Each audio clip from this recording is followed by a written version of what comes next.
Reading from March 11th, entitled, The Ministry of Angels. And Elisha prayed and said, Lord, I pray thee, open his eyes that he may see.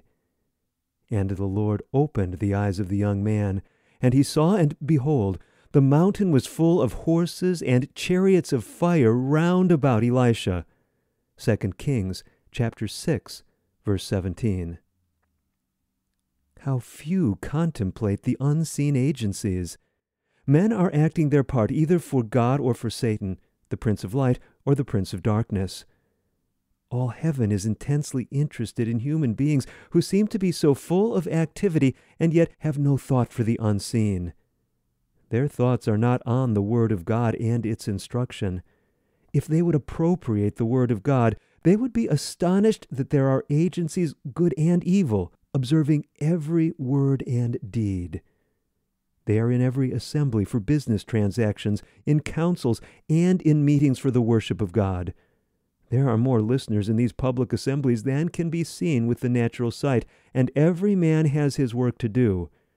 Those unseen agencies are co-laborers with God or with Satan, and they work more mightily and more constantly than do men.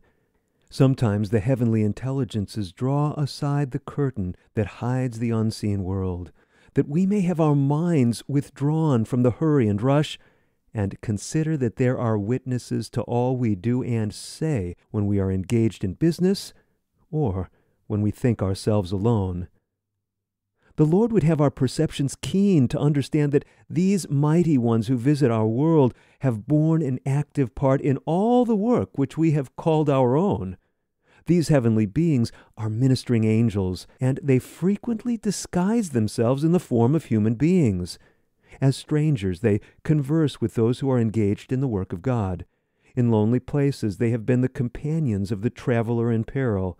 In tempest-tossed ships, angels in human form have spoken words of encouragement to allay fear and inspire hope in the hour of danger. And the passengers have thought that it was one of their number to whom they had never before spoken. Many, under different circumstances, have listened to the voices of the inhabitants of other worlds. They have come to act a part in this life. They have spoken in assemblies and opened before assemblies human histories, and have done works which it was impossible for human agencies to do. Time and again they have been the generals of armies. They have been sent forth to cleanse away pestilence. They have eaten at the humble board of families. Often they have appeared as weary travelers in need of shelter for the night. We need to understand better than we do the work of these angel visitants. Taken from Manuscript 39, dated March 11th, 1898, entitled The Day of Reckoning.